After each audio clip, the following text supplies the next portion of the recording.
آج مجھ سے درخواست کی ہے کسی جوان نے کہ جناب سکینہ کے مسائل پڑھیے گا، لیکن میں بیوی کے مسائل پڑھنے سے پہلے ایک اور مثال دے دوں کربلا سے آپ کو، میرے ساتھ رہیے گا۔ میں جانتا ہوں آپ، میں نے صرف نام لیا، بیوی کا آنسو آ گئے ہیں۔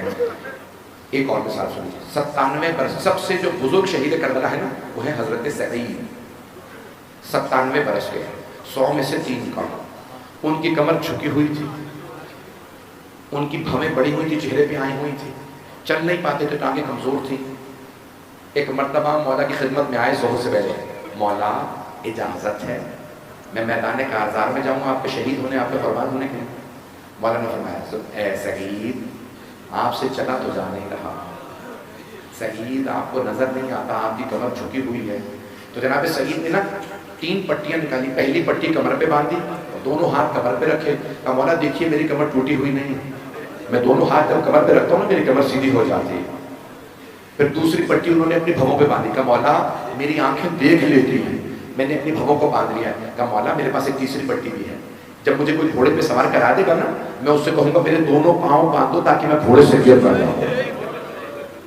مولا نے ایک مرتبہ جناب سعید کو دیکھا، پھر فرمایا سعید ابھی ظہر ہونے والی ہے، میں جب نماز پڑھوں گا نا آپ میرے سامنے کھڑے ہو جائیں گے، اے سعید آپ میرے سامنے کھڑے ہو جائیے گا، میری نماز بھی مکمل ہو جائے گی اور آپ اپنی قربانی بھی دیں گے۔ اگر دیکھ سکے تو اس وقت روشنی کم ہے لیکن میری طرف ضرور دیکھیے گا۔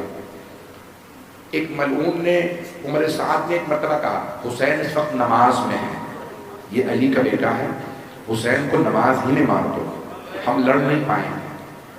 جیسے ہی تیر اندازوں نے تیر چلایا نا مولا کی نماز شروع تھی، سامنے جناب سعید کھڑے تھے، چند اصحاب مولا کی حفاظت کر رہے تھے۔ جناب میرے کو دیکھیے گا، جناب سعید نے دونوں ہاتھ کمر پہ رکھے، کمر کو سیدھا کیا، جیسے تیر آیا نا سینے میں لیا۔ تیر تکون ہوتا ہے، تیزی سے سینے میں جاتا ہے، نکالنا بہت مشکل ہوتا ہے۔ جب ان کے سینے میں تیر لگا نا ان کے لب کانپنے لگے، ایک مرتبہ دوسرا تیر سینے میں لگا، تیسرا، 7 تیر لگے، ایک تیر ان کی گردن میں لگا۔ جیسے گردن میں تیر لگا انہوں نے نگاہوں کو بلند کیا اور ایک دعا کی، پروردگار بس اتنی طاقت دے دے تیرے حسین کی نماز سوار، میں تب تک زمین پہ نہ گروں جب تک حسین نماز میں۔ وہ کھڑے رہے، ایک مرتبہ ان کے کانوں میں آواز آئی مولا حسین کی، السلام علیکم ورحمۃ اللہ وبرکاتہ۔ جناب سعید نے دم توڑ دیا، جیسے گرنے لگے مولا مصلی سے تیزی سے اٹھے، ایک ہاتھ ان کی گردن کے پیچھے رکھا، دوسرا ان کی کمر کے پیچھے رکھا، آرام سے انہیں زمین پہ لائے۔ انہوں نے کانپتے ہوئے لبوں سے پوچھا مولا اے حسین کیا آپ مجھ سے راضی ہیں؟ مولا کیا آپ مجھ سے راضی ہیں؟ مولا نے ایک مرتبہ جناب سعید کے آنسوؤں کو صاف کیا، کہ سعید میں آپ سے راضی ہوں، میری ماں فاطمہ راضی ہے، میرے بابا علی راضی، میرے جد رسول خدا راضی، میرا اللہ آپ سے راضی۔ سعید آپ نے اتنی قربانیاں دی۔ جناب سعید نے ایک مرتبہ کہا مولا مجھے شہادت کا مرنے کا کوئی افسوس نہیں، افسوس یہ ہے کہ آپ تنہا رہ گئے، مولا اب آپ کے پاس کوئی نہیں رہا۔ اجرکم اللہ، اجرکم اللہ۔ بھائی اگر دیکھ سکیں تو میری طرف ضرور دیکھیے گا، آپ نے اندھیرا کر دیا، لیکن ایک سوال کروں روشنی ہو جائے گی نا، آپ اندھیرے میں تو نہیں بیٹھے رہیں گے۔ ہائے ایک بی بی جو زندان میں اندھیرے میں رہے، اجرکم اللہ، رونے میں بخل نہ کیجیے۔ مولا سجاد فرماتے ہیں جب میرے بابا کو رو تو ایسے رو جیسے بوڑھی ماں جوان بیٹے کے لاشے پہ روتی ہے۔ کسی نے پوچھا مولا کیوں ایسے چیخیں مار کے روئے؟ کہا جب بھی میری پھپھیاں روتی تھی انہیں تازیانے مارے جاتے تھے۔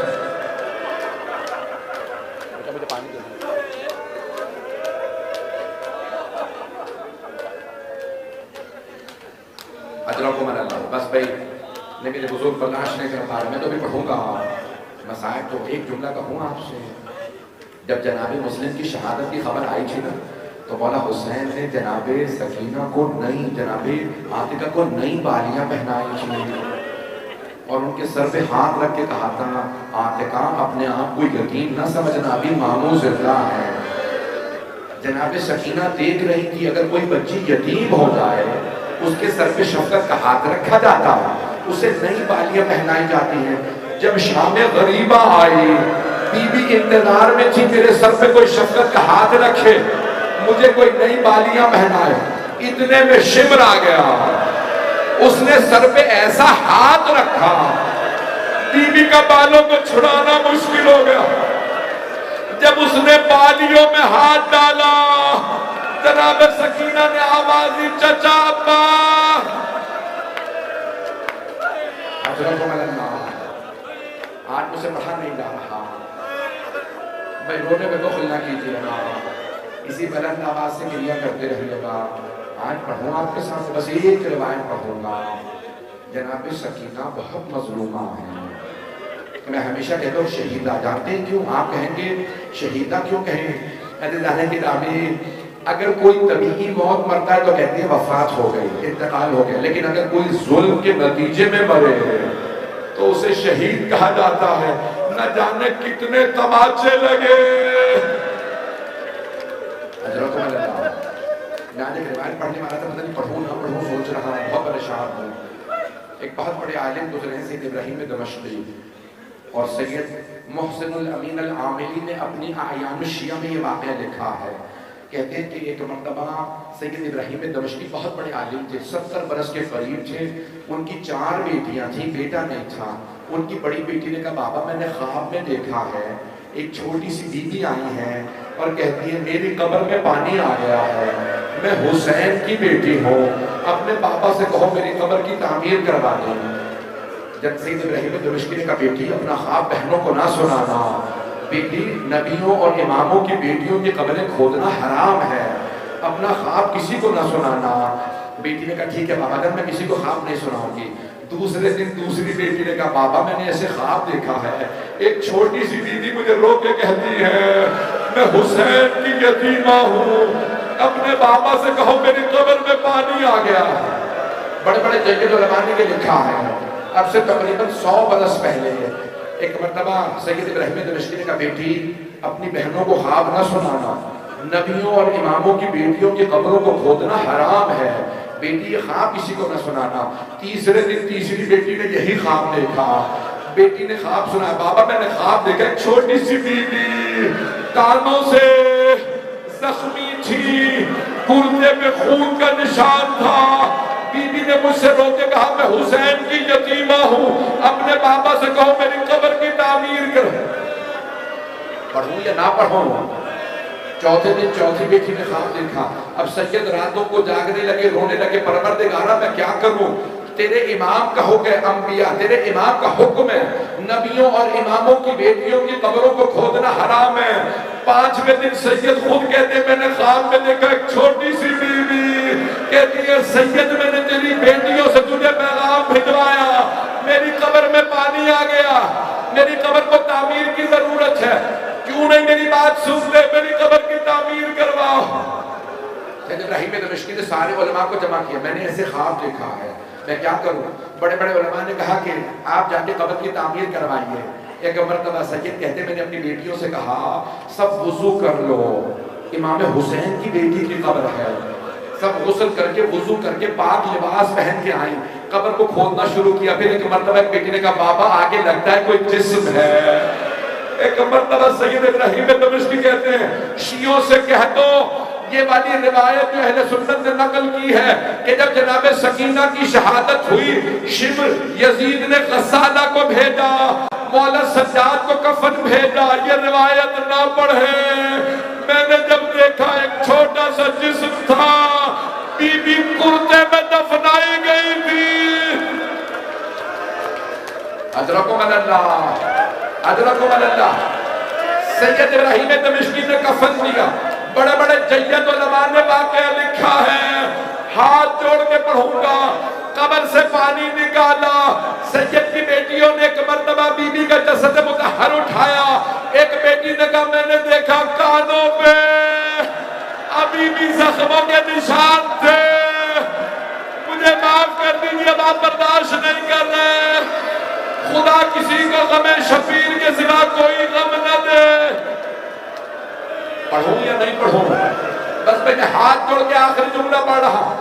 جب جناب زینب نے مولا سجاد سے پوچھا اے سید سجاد میں سکینہ کا کرتا اتار دوں یا رہنے دوں، مولا نے کہا پھوپھی اماں میری بہن کے زخم تازہ ہے، کرتا نہ اتاریے گا، ایسے ہی غسل دے دیجئے۔ مولا نے گلے میں توق، ہاتھوں میں زنجیریں، پاؤں میں بیڑیاں، چھوٹی سی بہن کا لاشا اٹھایا۔ کبھی قیدی بھی زندان میں قبریں بناتے ہیں، مولا نے قبر تیار کی زندان میں، لاشا اٹھا کے آواز دی ہوگی، اے میرے 72 کے لاشے اٹھانے والے بابا، اپنی بیٹی کا لاشا لے لیجئے۔ آپ نے صرف مصائب سنے ہیں، آپ نے دیکھا تو کچھ نہیں ہے۔ مولا سجاد نے سب دیکھا تھا، بابا کا سب نیزے پہ بنا ہے، ایک چھوٹی سی بہن کو زندان میں۔ میں جانتا ہوں میں نے مسائل چھوڑ دی، میں نے نہیں پڑھے، میرے بہت سے بھائی برداشت نہیں کر رہے تھے، میرے بزرگ برداشت نہیں کر رہے، میں بھی بیٹیوں والا ہوں، مجھ سے جناب سکینہ کے مسائل پڑھے نہیں جاتے، بس میں اگر کوئی جملہ سب پڑھ دیا تو مجھے معاف کر دیجئے گا۔ آئیں بھائی میں ایک دعائیہ جملے کو بس اب ہاتھوں کو بلند کیجئے گا۔ سید اعجاز حسین ندوی صاحب کی بیٹی کے لیے دعا کے لیے کہا گیا، بہت سے لوگوں نے مجھ سے التماس سے دعا کی ہے، پروردگارا کبھی زندان میں بھی قبریں بنائی جاتی ہیں، کبھی چھوٹے بچوں کو بھی تماچا مارا جاتا ہے۔ میں نے ابھی بھی دیکھا مستورات بھی آ رہی تھی، خواتین مجالس میں بہت آئی ہیں۔ میں آپ سے سوال کروں، اگر آپ میں سے کوئی مرد کسی چھوٹی بچی کے ساتھ آ رہا ہو اور اسے یہ پتا چلے کہ بچی بے ہوش ہو گئی ہے، وہ کیا پوچھے گا؟ پانی پلا دیا تھا یا نہیں؟ یہی پوچھے گا نا، پانی پلا دیا؟ کوئی ایسا تو نہیں ہے جو پوچھے تماچا کس نے مارا تھا؟ بس بھائی میں ہاتھ جوڑ کے ہاتھوں کو بلند کیجیے گا، پروردگارا پروردگارا۔ روایت کے الفاظ ہیں کہ جب جناب سکینہ دربار میں تھی نا تو یزید نے پوچھا تھا بچی کون ہے؟ بی بی کے لب ہلے، آواز نہیں آئی۔ اس نے دوبارہ پوچھا کیا نام ہے؟ بی بی کے لب ہلے، پھر بی بی نے اپنی آنکھوں سے گلے کی طرف اشارہ کیا۔ اس نے کہا ذرا گلے کی رسی کا، میری پھوپھیوں کے قد بڑے ہیں، میرا قد چھوٹا ہے، میری پھوپھیوں کے ہاتھوں میں رسیاں میرے گلے میں ہیں۔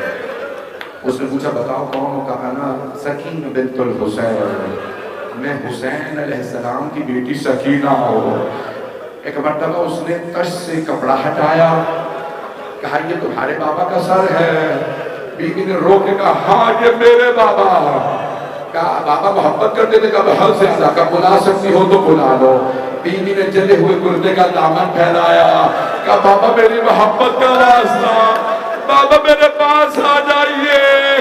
ایک مرتبہ سر بی بی کی آغوش میں گیا، بی بی نے سر کو سینے سے لگایا، رو کے تم لگا بابا جب خیمے سے گئے تھے رگیں کٹی ہوئی نہیں تھی، کس نے رگوں کو کاٹا؟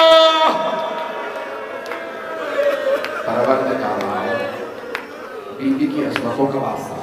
اس وقت ہمارا چنار میں حالات خراب ہے، افغانستان نشیوں کے حالات خراب ہے، کشمیر میں، ہندوستان میں مسلمانوں کے حالات خراب ہیں، فلسطین میں، شام میں، لبنان میں، عراق ایران میں، یمن میں، افریقہ میں، پروردگار سب پہ رحم فرما۔ بھائی میں سب جملے میں نہیں پڑھوں گا، میرے بہت سے بھائی مجھے اشارہ کر رہے ہیں اور نہ پڑھیے گا۔ پروردگار سید اسرار حسین نقوی، سید اقبال حسین نقوی، سید بقار حسین سیدی، سب کے درجات بلند فرما۔ اپنے اپنے مرحوموں کی ذہن میں لائیے گا، پروردگارا تجھے واسطہ ایک چھوٹی سی بیوی کا جن کے پاؤں بڑے زخم تھے، ہمارے تمام مرحومین کو اور ہمیں جناب سید الشہداء کی شفاعت نصیب فرما، دشمنان اہل بیت کو نیست و نابود فرما، داعش کو غارت فرما، مومنین کی حفاظت فرما، پروردگار بارہ چنار کے مومنین کی حفاظت فرما۔ آئیں بھائی ایک آخری واسطہ دوں گا، بہت سے مریضوں نے مجھ سے التماس سے دعا کی ہے، بیماروں کو کبھی بستر سے نہیں گرایا جاتا ہے۔ پروردگار شام غریبہ میں ایک بیمار سے بستر لوٹ لیا گیا تھا، پروردگارا اس بیمار کا واسطہ ہمارے تمام مریضوں کو صحت کلی عنایت فرما۔ اپنی اپنی دعائیں ذہن میں لائیے گا، پروردگارا آج میرے کچھ بھائی بالکل بھی برداشت نہیں کر پا رہے تھے، میں ایک جملہ پڑھوں گا مجھے معاف کر دیجیے گا، جناب زینب آئی تھی نا مدینے میں، میرے بھائی بالکل برداشت نہیں کرتا۔ بی بی پہلے نانا کے روضے پہ گئی تھی، بی بی نے دونوں ہاتھ دروازے پہ رکھے اور بلند آواز سے کہا یا جدہ انی ناعیت الیک ببلدک الحسین، نانا میں آپ کے نواسے حسین کی سنانی لائی ہوں، نانا میں 70 قدم کے فاصلے پہ تھی جب شبر نے حسین کا امامہ اتارا، نانا جب خنجر چلایا میں نے رو رو کے کہا کہ تمہارے نبی کا نواسا ہے، نانا کسی نے میری ایک نہ سنی، نانا میں نے بتایا میری ماں نے چکیاں پیس کے پکڑا تھا۔ خدا کی قسم روایت کے الفاظ ہیں مدینے والے دھاڑے مار مار کے رو رہے تھے، اتنی بلند آواز سے مدینے والے رو رہے تھے کہ جناب زینب کی آواز دب گئی تھی۔ جب سب روتے روتے تھک گئے تو پھر بی بی نے کہا نانا اگر نامحرموں کا مجمع نہ ہوتا میں اپنی کنائیوں سے چادر ہٹا دوں، نانا میں بازوؤں کے دیر، نانا میں بتاتی آپ کی امت نے مجھے کتنے تازیانے مارے۔ پروردگارہ ہمیں امام زمانہ کا ظہور دیکھنا نصیب فرما۔ پروردگارہ بھائی مجھے نہیں معلوم، مجھے لگتا ہے کہ بھائی میرے شاید ہوش ہو گئے، بس میں اور نہیں کہوں گا۔ پروردگارہ میں ایک سوال کروں آپ سے، اب کوئی نہ کہے مولانا سجاد کیوں اتنا روتے تھے؟ مولا بار بار کہتے ہائے علی کی بیٹیاں شرابی کے دربار میں۔ پروردگارہ ہماری گنہگار آنکھوں کو امام زمانہ کا ظہور دیکھنا نصیب فرما۔ پروردگارہ ہمارے مقامات مقدسہ کی حفاظت فرما، جنت البقیع دوبارہ تعمیر ہوتا دیکھنا نصیب فرما۔ میں ہاتھ جوڑ کے کہوں گا آپ جانتے نا میرا عقیدہ ہے ان مجالس میں مقدس ہستیاں آتی ہیں، میرا دل کہتا ہے آج کوئی مردوں میں آیا ہو نہ آیا ہو، آج خواتین میں ایک ماں اپنی بیٹی کا پرسہ لینے ضرور آئی ہوگی۔ آپ جانتے ہیں نا جب شام میں بیویاں سر واپس آ گئے تھے، مولانا سجاد نے فرمایا تھا یزید سے کہو جو تبرکات لوٹے تھے واپس کرے۔ جب تبرکات آ رہے تھے ایک آدمی تو چھوٹی چھوٹی بالیاں لے آیا، جناب رباب نے رو کے کہا بالیاں واپس لینا، جس بچی کی بالیاں تھی وہ نہیں رہی۔ پروردگارہ تو جناب کی عظمتوں کا ہمیں امام زمانہ کا ظہور دیکھنا نصیب فرما۔ پروردگارہ ہماری گنہگار آنکھوں کو مولا کا ظہور دیکھنا نصیب فرما۔ پروردگارہ ہمیں امام زمانہ کا، پروردگارہ ہمیں ہمارے امام کے آبان و انسان میں شمار فرما۔ ربنا تقبل منا انك انت السميع العليم بحق محمد وآله الطيبين الطاهرين المعصومين۔